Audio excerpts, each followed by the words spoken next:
Ladies and gentlemen, welcome into the Duelist Event Network. I am LBU, and I'm joined by a very special guest today, the champion of the North America Festival of Combat Regional Major, and that is Frosty. Frosty, welcome in, man. How's it going?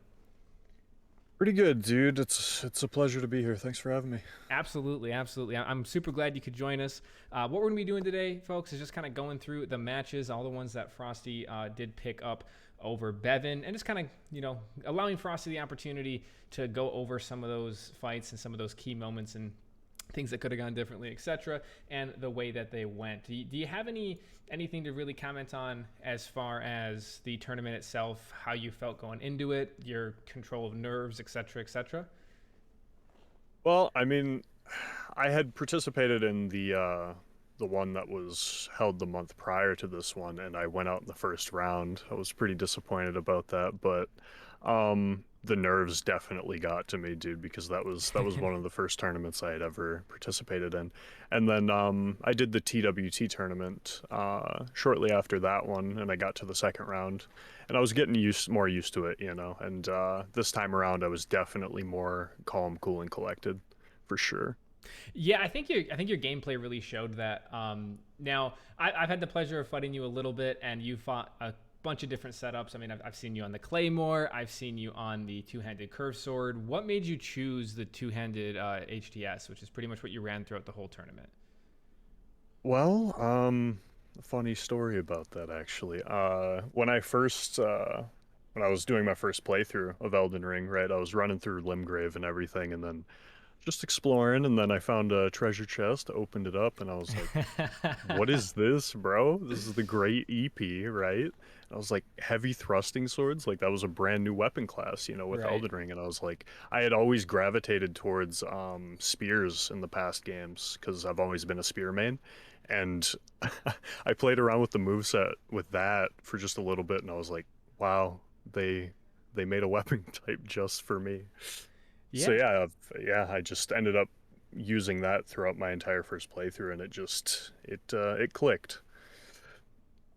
Yeah, heavy thrusting is definitely a really interesting spot right now. I think, like with the way the current rules and stuff work, is that it's not necessarily a counter to certain things, but it is a really good answer. And what I mean by that is that you have the ability to really knowledge check a lot of people. Like if somebody comes in on, for example, like crouch poke Uggs, you have the ability to poise break them and things. And if someone kind of needs to play around it, especially when you have like Storm Stomp and Flaming Strike, which I think you primarily stuck on Storm Stomp the whole time. Yep, yep. Now, I do believe you fought pretty much everything that this tournament had. You fought Halberd Mage, Halberd S stock, Power Stance Straight Swords. I believe you even fought a Wugs at one point. What are Yes. your thoughts on? I mean, with that setup, as it was the main setup that you had, what are your answers to some of those other that more commonly seen as more meta setups? Well, honestly, I mean, going into the tournament, like my first two matchups or whatever, I was definitely playing a lot more reserved because I really wanted to feel out my opponents for the most part. And honestly, overall, I've learned a lot about the heavy thrusting sword class in the past few weeks or whatever. But yeah, the jumping attacks are just so strong. Yeah. Even putting aside the true combos that it has, like the jumping R1 has little to no recovery, so you can throw that out pretty much freely all the time. And it's just a great pressuring tool too, because you can delay it for so long. So that's kind of what I gravitated towards for the most part, because that's the strong suit of the weapon. Hmm. But of course, the running R2s are really good too. But you do have to watch out with that because they're very easily outspaced and punished. Sure, yeah, the running R2 is one of those things where like the forward momentum is just so strong and the damage is actually quite good, but it's one of the few things in the move set that's like very easy to strafe. Um, Yeah, exactly. That yeah. too. Yeah. So yeah, definitely is the really interesting mix-ups though that come with it. Like you mentioned, the jumping attack, like the jumping R2 as well. Considering that you get thrust damage off pretty much everything that heavy thrusting does, right? As the name would suggest. But that Indeed. like the jump R2 like in counter frames against somebody with like the thrust is incredibly strong. I think Oh yeah, you can hit dude. like 800-900 Brutal. damage before you even look Yes. at the true combo. Now, when you land some of Yeah. those big jumps, were you running like Spear Talisman, Claw Talisman, or is that just the weapon working? Yeah, I did I had two ring swaps set up. So I had the sword, ritual sword, and shield talisman on, and I would swap those down to spear and claw, and then down to red feather and blue feather when I was low. Okay. Now, do you start on the Crimson Talisman, the basically the life ring, if you will, or do you only start on shield and sword? Oh yeah, sorry, I forgot about that. Yeah, that's my third ring slot that I do swap down to Blessed Dew. Okay. Mhm. Interesting. Very cool. So you run a triple talisman setup. Very cool. Yeah, yeah, yeah.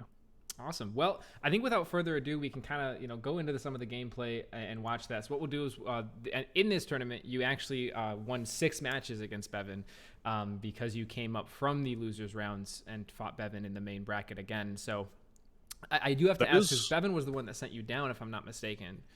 Yeah, yeah, yeah. And that's one thing I did want to mention too is that I had lost to Bevin like consistently, like the entire time that I had joined the ladder. Like he would just absolutely destroy me, right? Mm-hmm. And I only beat him for the first time ever since playing on the ladder about a week prior to the tournament. So I was just absolutely dumbfounded that I was even like standing a chance against him and taking rounds against him, man. Like he's an insanely good player, man. Like props to him, he Yeah. played extremely well. Yeah, I've had the pleasure of doing quite a few different sessions and duels with Bevin, and whether it was leaderboard related or just happy, jumping in doing some duels. And Bevin's one of those players I got to give credit where it's due. Bevin's a very fundamental player, and what I mean by that is I remember when Bevin was first learning like straight swords. And he and I did some sessions, and like you could tell he wasn't really sure how the weapon moved. And within like 2 or 3 days after, like he was right as competitive with me, if not better. And at this point, probably better than my straight swords are, and in a very short amount of time. So yeah, I gotta give props where it's due, is that he's very good at picking up a setup and applying the fundamentals that he has and learning it very, very quickly. Because his straight swords are definitely very strong. In our first match that we're actually going to be able to take a peek at, and we'll get set up to actually take a look at that, it's going to be his Halberd mage. What were you thinking when you saw the Halberd mage? Well, dude, that was the setup that he would always destroy me with. I was so scared, dude. Like, I did not know what to think. And I was surprised that I played as well as I did against him, dude, because he normally wipes the floor with me, dude. Like, straight up, his aggression is crazy. Yeah, definitely. But definitely a lot of aggression comes out. You actually have a couple really good jumps that counter that, but we'll go ahead and get into the video itself. So you should be able to see it through the call as well. No, we got Edna talking to us. Yo, the homie. The homie.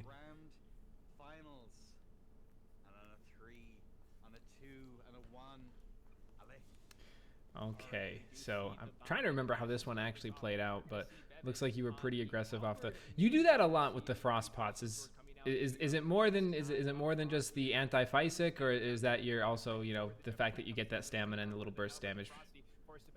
Honestly, it's just like trying to stop them from doing anything at the start of the fight, you know? Sure.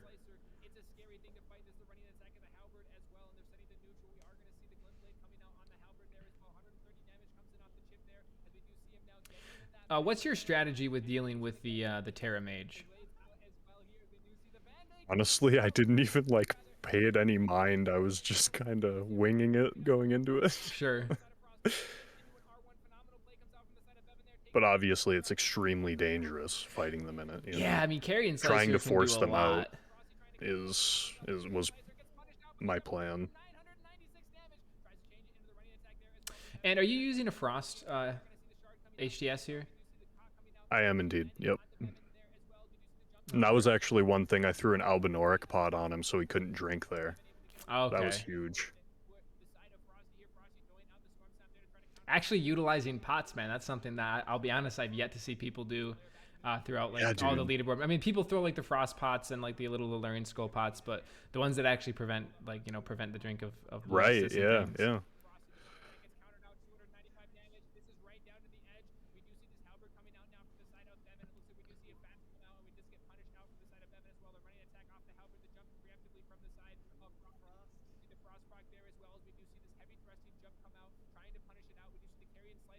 Now, a lot of these jumps, they're purely prediction, correct? Yeah. Yes. Yep. Yeah. That's kind of what I figured. So you're going off the read of his aggression to punish it with the jump. Yep. And you'll see me do a lot of like neutral, just stationary jumps too, trying to jump over the halberd and hard punish. Sure. What would And you do you that's what I think? mean too. Oh, go Oh, ahead. sorry. Okay, yeah, that's what I mean too with like the two-handed jumping R1. You can just throw that out in neutral, and it's so hard to punish because the low recovery. Mm-hmm. How do you feel like the Halberd Mage does in terms of anti-air, specifically Banished Knight with the thrust move set? I think it's definitely its weak point, 100%. That's why I've never really struggled with the thrusting halberds too much, because it's just so easy to predict the running R1 and hard punish. Yeah. So there was a little bit of a backswing there that we can actually take a peek at without showing the wonderful faces of Enda and myself. Yep. But there was a nice little poke there, almost like a backswing, if you will. Is there certain ways of when that's going to actually land? Do you just kind of throw it out, depending on situation, or you actually like kind of line those up and kind of going for those little backswing pokes? Well, a lot of times too, it's like I've noticed this just in Elden Ring in general. People think that like a jumping attack is always punishable, Right. even though the recovery is very low across pretty much all weapons. But so yeah, like I try to bait them in with that a lot of the times and maybe catch them with the backswing, and it does have pretty good results overall, I think. Yeah, no, absolutely it does. And jumps as well, like against like the thing that I typically would relate to would be like Halberd stock, right? Like trying to get over that running attack, and it definitely can be a scary thing to jump just because of the way the hitbox works on like the way the Halberd Oh, running indeed, attack yeah, works. Like it yep. definitely can be. So it definitely goes to show like the ability of reads there. So in the next round, you had actually dropped a match, or dropped a round rather, to Bevin, and the scores up here don't quite correctly. Actually, I'll go ahead and transition really quick. The scores up here don't quite correctly reflect it, but this would actually be, it was a 2-1, I believe, in favor of you at Yep, this point. yep. Hmm. But we'll go ahead and get into this one as well, so we can take a good peek at this. But at this point, you're up 2-1 in the set. What's going through your mind? Well, honestly, I first of all, I was surprised that I managed to even take him down, of course, as I've said prior. But like when I dropped to the losers bracket when I lost to Bevin the first time, um, I really like realized that I can be super aggressive, like especially against resistance in the losers bracket. That just really put my mind at ease too, and also the fact that okay, if I lose, I'm getting second anyway. You know what I mean? So Right. that kind of put me at ease, and the nerves definitely went down from there too, a lot. Okay, yeah. So you think it's definitely like almost like a little bit of clarity, knowing that no matter Yeah, what, you've made it to at least second place, and that yeah, dude, yeah, sure. for sure.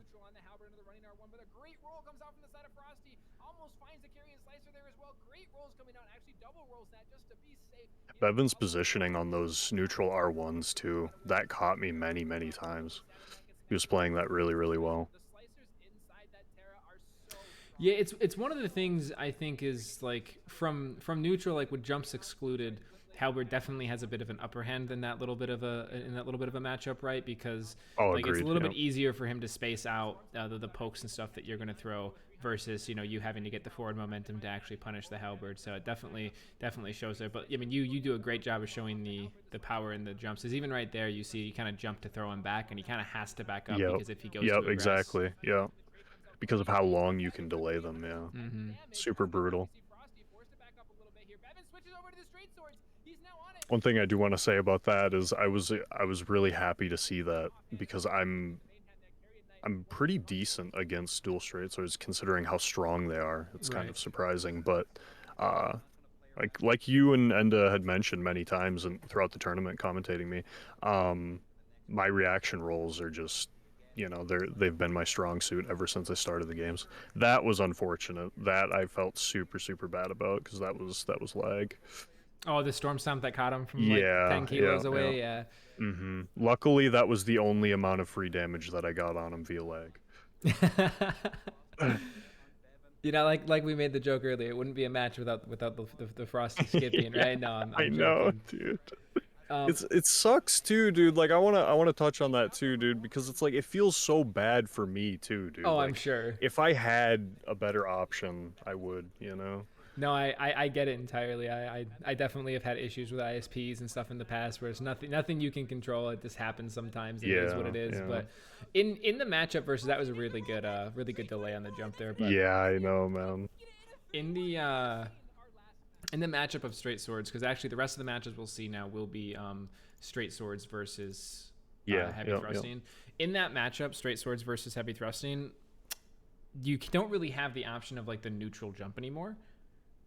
What is No, your kind yeah, of it's game super plan going in? dangerous. Well, yeah, what is your game plan going into that? Because straight swords have such a strong neutral script, which is their own jump L1, and also like you mentioned with the jumping and recovery and everything, it's super safe to throw out the jump L1 on straight swords a lot of the time. Especially unless you're able with the heavy thrusting, you kind of have to be in the right position to punish it with like a running R2 or something. So what is your kind of thought Right. process knowing you're going up against the codeds here?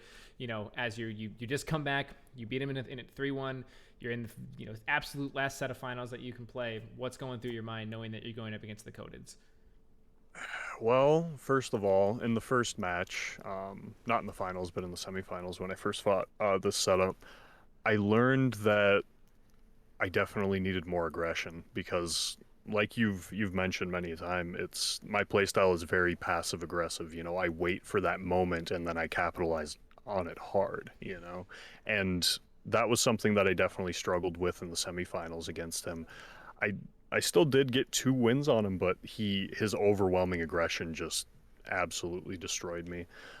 So my mindset going into this, aside from the claymore that I have there, is honestly just go balls to the wall aggression on Sure. him and just be super super consistent with my rolls. Don't panic because you will get absolutely destroyed with the coded damage, you know. So that's pretty much what was going through my mind. Yeah, and that's one of the things that I noticed, like in a little bit of matches that we've had on the leaderboard, like you and I, is I really feel like I have to like heavily mix up, even if I'm on like straight swords, I have to heavily mix up how I attack because your roll discipline is very good. Your roll Yeah, yep, discipline is like indeed. one of the, and my experience of fighting people in the leaderboard, especially like even if we just look at NA, but even in the leaderboard as a whole, like your roll discipline is very, very strong. It's really tricky to actually land those roll catches. Yeah. And it's definitely, you're absolutely right. It's definitely a very good strong suit of yours, and it's a very good, pure fundamental, Yeah, I mechanic to appreciate be it, able to man. have. That's Yeah, that's something that I definitely picked up in all my hours of DS2 because DS2 is my favorite game for okay. PvP. And being with the slower pacing of DS2, if you panic rolled, you would get punished every single time. Sure. So you really had to learn that, you know, Interesting. and that stuck with me. Yeah, I never played DS2. I put like 20, 25, 2,600 hours into Dark Souls 3. And that's where like Oh, gotcha. that's where most of my like mechanics and fundamentals and all that stuff came from. I never actually played DS2, but it's interesting that you bring up like that panic rolling was even Yeah, so much yep, worse in yep, that yep. game because panic rolling in DS3 was almost a death sentence as well. Yeah, But I could definitely indeed. see with like the slower rolls of Mm-hmm. Dark Souls 2 how that would be even more Yeah, difficult to brutal. yeah. Indeed. Yeah. Yeah, and that's one thing I wanted to mention too. I did I started playing the games back in 2009 when I was just a little guy, dude, when I Oh was just wow. 9 years old with Demon Souls, and I've been a diehard fan ever since, you know. So I've had uh the mindset shake up of experiencing all of the games as different PvPs, you know, and it's been sometimes to my detriment and sometimes a big help. Yeah, it's funny that you say like sometimes to the detriment, man. The amount of times like I've gone for a backstab in Elden Ring and just gotten killed for it. I Oh, definitely I definitely feel yeah. that. I have to ask, what was your main setup? Did you do much PvP in DS1 and DS2, or was it primarily, or sorry, DS1 and DS3, or was it primarily DS2? I'd say, well, DS1 definitely has the most hours for me. I just dedicated my absolute life into that, but that was a very backstab centric Right. game, Yes, it you was. know. There's not really much of a setup. It's just slap on Hornet Ring and deal their entire HP bar. But not to say that there wasn't a high skill cap in DS1 because there definitely was with backstab escapes and reverse roll backstabbing and stuff like that. Yep. But as for DS3, I played DS3 religiously, like at launch and about up until the Ring City came out, and shortly after that is when I quit. But I definitely enjoyed the hell out of DS3 and everything that it had to offer because there were so many unique things about that game, and Mm-hmm. specifically. But the setup that I normally ran was honestly, ooh, that's tough. I think Curved Greatsword was probably my favorite Interesting. before it got buffed, and then I stopped using it. I was gonna say in true Frosty fashion, the off-meta Yep. weapon, right? Yep, exactly. But of course, I've always been a spear main too. So, Right. Dragon Slayer Spear is probably the weapon that I was the best with Oh, in cool. DS3. Very Yeah, cool. yeah. What about DS2 and DS1? What were your favorite setups? Um, DS2 was, oh man, that's a long time ago. I have to think for a second. Um, man, dude, I really don't think. Oh, right. Okay, how could I forget, dude? Okay.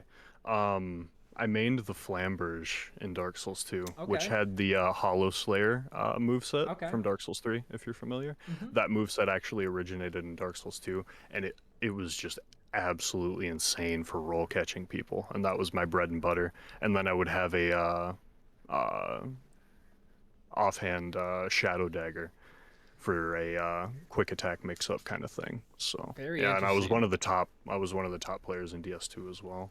Oh, very cool. Very cool. Yep. Well, I mean, I think it's clear to see that fundamentals and stuff definitely do transfer into these games. But without me talking your ear 100%. off, we'll go ahead and Yeah, man. jump into the absolute final. So this is the final best of 5 going into this. You're going up against the Yep. Codids. I have to ask, what is the Claymore for? Okay, so I was fighting Bevin, like I said, the week prior or whatever, and what he would do, he was using the same setup, and he would just Scarlet Rot Dragon Breath me Okay. on the start, and I just did not know what to do. Like it would just absolutely destroy me. I don't know if there's another counter that people use for that aside from like frost pots to interrupt the animation. But me and my brother were speculating about like a counter to that, just theory crafting, and we came up with the Lion's Claw, Ash of War. So if he went up to do the Dragon Breath, I would just sprint up to him, like roll the first two procs, and then there's that delay between the extra four, Yep. when you queue up the next. And if he went for that, I was going to queue up Lion's Claw, which has infinite poise, Correct. and just absolutely pancake him into the ground because Very it does like interesting. 12, 1300 damage. So that was my plan for that. I don't know how well it would have worked in practice, but I was ready for it, man. That's interesting. Have you tested that? I have not. It would have been hilarious, dude. Like I just pull that out and land it in the Oh tournament. Like, man. Yeah, it's interesting you bring it. So that is a very like that's one of the things about this arena that a lot of people have like mentioned to me is like, hey, like you realize like Dragon Breath can be just like borderline unpunishable, and it is true. Depending on poise values, Beast Roar is a pretty decent counter. If you hit them yeah, like I I can think see two that times too. with Beast Yep. Roar, it knocks them out of the air. I primarily run like a Strength Intelligence build, so for me, I just use Moonveil. Um, Ah, okay, fair. and yeah, that's not available to all builds though. Like definitely, probably you're running a Dex build or a Strength build. Running full strength, Full yeah. strength, yeah. So on a full strength build, obviously you aren't going to have that available, but I think Beast Roar does. But I'm really interested with the Lion's Claw. I was trying to figure it out. I even think I Yeah, went when man. you started a VC in the server. Like I went in to the No Mag channel and I was like, all right, please tell me it was to punish, Black Flame Protection or whatever that I was thinking he would cast. And you're like, nah, it wasn't that. And I was like, oh man, I couldn't figure it Nah, out. But it was that's funny. close, man. It was real close. That's funny. Yeah, You were onto something. Lion's Claw to countered Rot Breath. Write that one down, ladies and gentlemen. All right, let's go ahead and get into this one here and take a peek. But yeah, so we're on the Claymore, anticipating the Rot Breath. I think Bevin actually does have the seal out, probably trying to figure out if he's in a Black Flame Protection, if he's gonna, if you're gonna let him get away with something. Yep. We're on a 3, on a 2, on a 1. Allay as the bomb is about to go out here. Both players are going to immediately aggress here. Bevin, of course, on the coded swap. Again, smart move here. The mage was brave, but unfortunately will have to go into the back pocket for another time as he's going to try and land here. There's that delay. I think that was a delayed jump attack there, correct? Yep, yep, yep. And I started picking up on that at like as to how strong it really was and how many times I was actually catching him. So that was definitely my bread and butter going into this final for sure. Sure.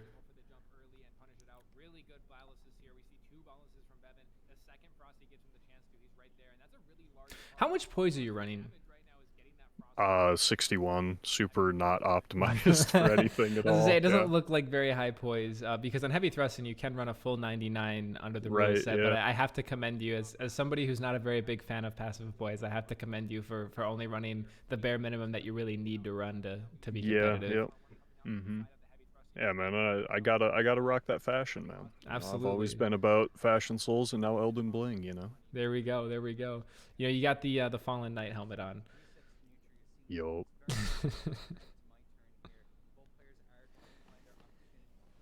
Yeah, I was definitely playing a little more reserved here in this first match too because I'm just scared of Bevin. Just baseline, dude. Like the way he plays is just so intimidating, you know. Yeah, he definitely has like that kind of in your face aggression that can definitely run you down, especially if you don't like if you're on like a slower weapon that can't really afford to take the trades either. But I mean, you do get thrust and everything, but still, I'm not sure that you actually win the coded L1 if you Yeah, L1s Coded twice. is just so strong, man. Does so much damage.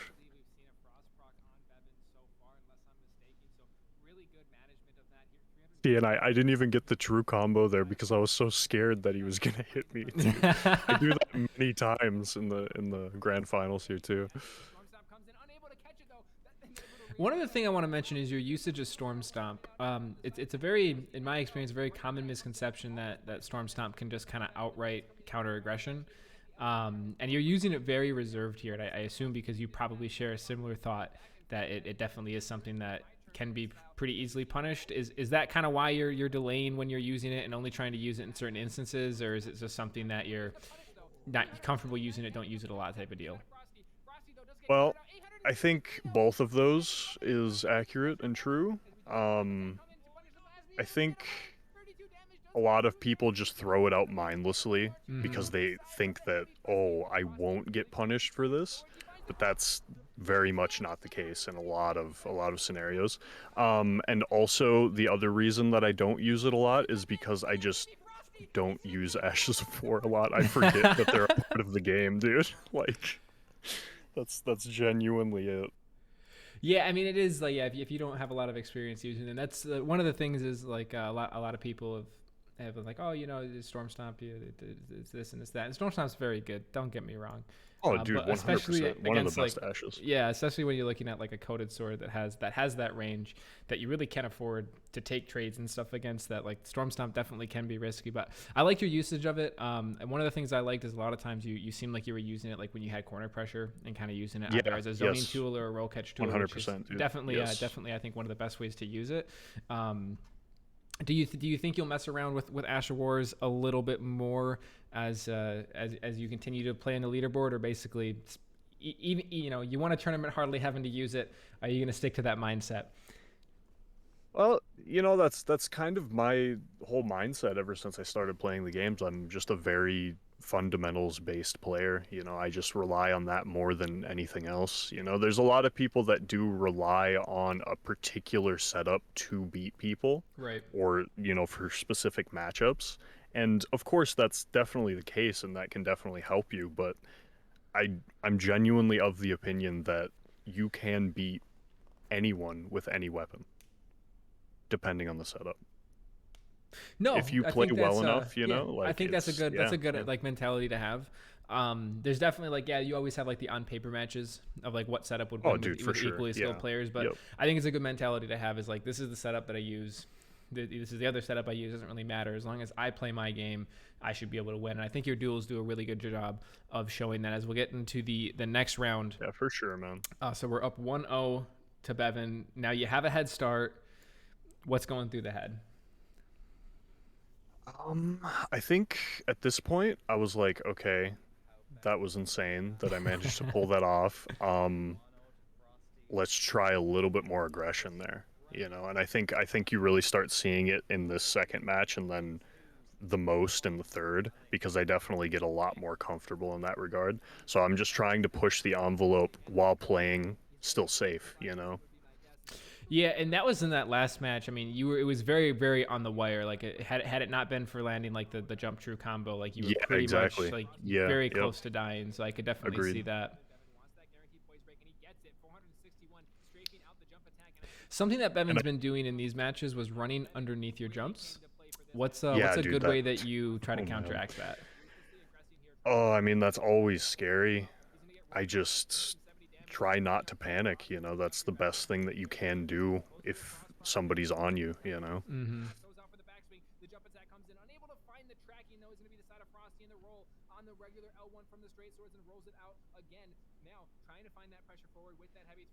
Yeah, a little bit of stutter there, unfortunately.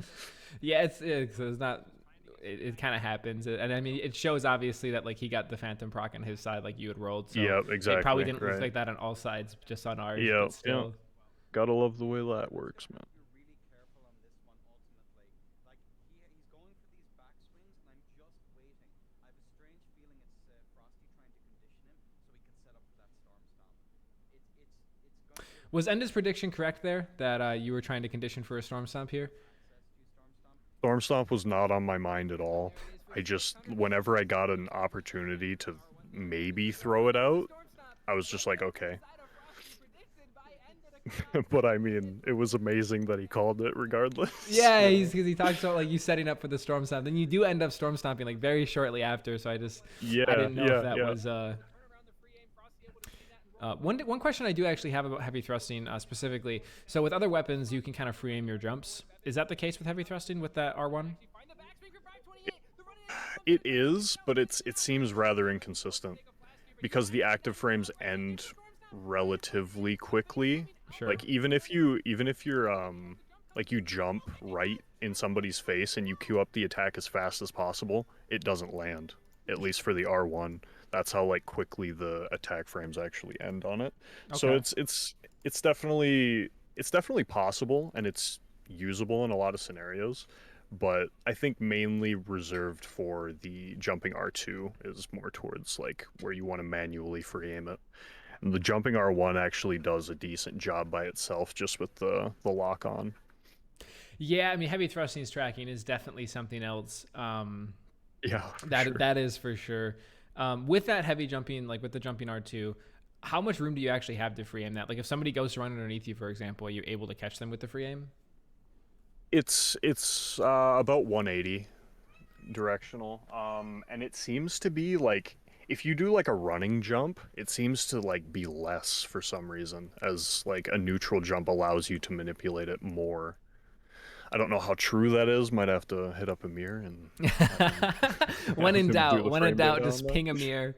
Go to the helper Yep. chat at Amir and just ask him anything. True. That's anybody watching this, you can do that. It's in the ERPVP server. Just go to Ask Amir. All right, sorry, ask a helper. Sorry, ask a helper. Ping Amir. There we go.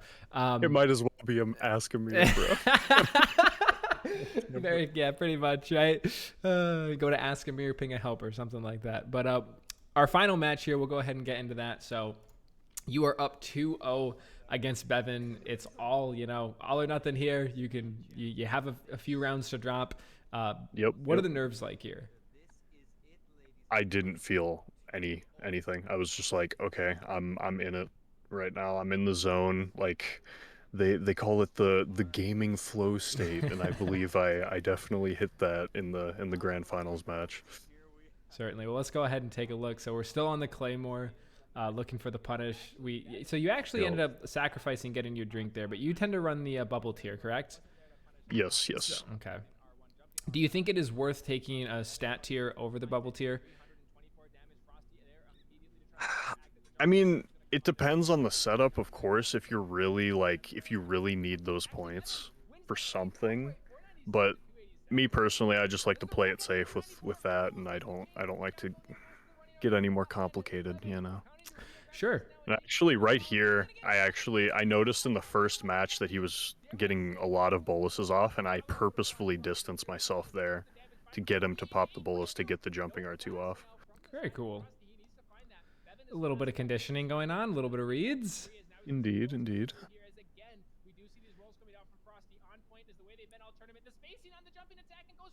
from Bevin, unable to land it though as Frosty's right there to counter it out, and now Frosty takes the blast right into his face, but does he find the counter aggression? He doesn't. So when you are running the bubble tier like that to kind of guarantee your heal, how careful are you with actually when you go for that? Do you pretty much just, if you have a few seconds, go for it? Well, I try to like feign aggression, you know, and then try to get it off if I can. But a lot of times people just go straight through it, you know.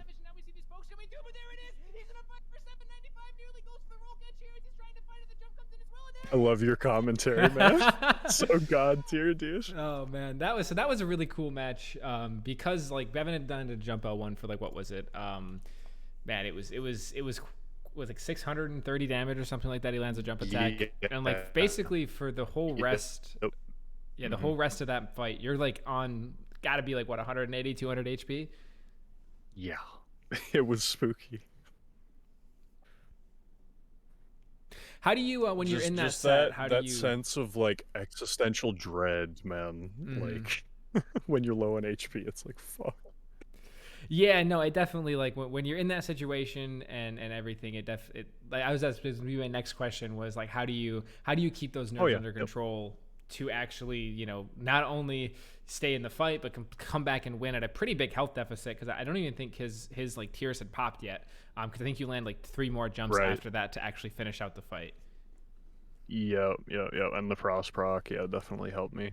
Yeah, dude, I mean, like, honestly, keeping your composure when you're low HP is extremely difficult, but if you can, and if you, on top of that, let alone like throwing in mix-ups and everything on top of that, just things that they won't expect you to do when you're on low HP because they're expecting you to be super, super reserved and passive. Right. That is what won me that last fight. That's what that quick jump turnaround R2 was, you know. I was like, I have to do something here, you know.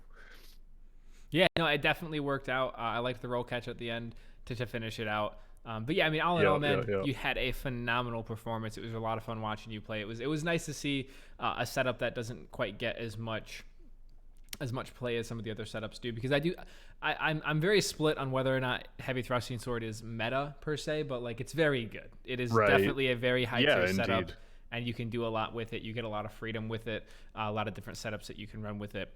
Aside from Storm Stomp, what are other Astral Warriors you tend to favor on that setup? Well, I mean, to be honest with you, it's a setup that I threw together. I didn't really have too much practice with it other than just the heavy thrusting sword fundamentals baseline, so I just kind of picked Storm Stomp. I was like, okay, maybe this will come in handy at certain points, but I don't know. I mean, obviously Flame Strike is S tier. That's another one that's extremely, extremely good that I've had a lot of success with in the past because I'm good at reading people's rolls, you know, and that long of an active hitbox is brutal, especially with the true combo. Recently, though, I've been trying out Raptors of the Miss with heavy thrusting just because of how quick the jumping R1 can come out. It can honestly interrupt a lot of chains safely, which is baffling to me because Raptor of the Miss is usually unsafe in a lot of scenarios. And of course, there's still going to be certain setups that are unsafe, like dual straight swords, I would imagine, would still catch out of it. Right. But I've been having a lot of fun with that, especially because you can cancel your backstep frames early into Raptor of the Miss. So it's a little bit of like DS2 throwback going on with the backstep iframes that I miss so dearly. But, yeah, backstep iframes were definitely very cool. It's kind of I've been like ever since I like learned that was a thing. Like in DS3, I was like, oh man, I wish they had it. I really wish they did have it in this game. There's a lot of depth I think can be added, but just to kind of touch on the Raptors of the Miss. So I do think Raptors of the Miss is actually quite a good Astral War that doesn't really get very much attention. I agree. And the main reason that I think it's so strong is because it's actually a really good answer to the Colossal Sword. Because oh my god, dude, you're right. You get a lot of utility. Now, of course, you can't like spam it because like it does have, like you mentioned, it is very punishable. You can get hit, but it's interesting is it works like quick step in the sense that it's on the input received, not the input like let go. Exactly. So like a roll, you have to press the button that you're rolling with and let go of it, and then it goes off. But with a quick step Raptors of the Miss, you don't have to do that. You can just press the button and it goes in. So it's almost like a faster roll. But the downside is that you don't get to roll. Actually, instead you go into your jump Yeah, animation. exactly. But Yep. against the colossal poke, if you're able to keep your composure and like properly react and predict the pokes and not just throw it out randomly, it actually it's a pretty decent answer to it. It's not really a counter, but it's a pretty decent answer of course. that can kind of make it a lot more playable, especially when you have poise break on something like heavy thrusting. I've used it a little bit on like power stance straight swords to try to deal with Ug's poke and stuff like that. It definitely is really interesting, but definitely keep playing with that. I'll be excited to see that in the next tournament. Frosty, any final thoughts on the day? Honestly, man, I don't think so. I think you did a good job touching on a variety of different topics and everything, and it was really awesome to get to be interviewed by you, man. Yeah, this was fun. I enjoy it. Hopefully we'll be able to do it again sometime, right? Just got to get you through another tournament, right? Yo. We'll see how it goes. Awesome. Well, folks, thanks so much for those of you that stuck around for the whole thing, got a little bit of knowledge from Frosty, hopefully. Thank you so much, and we will catch you on the next one.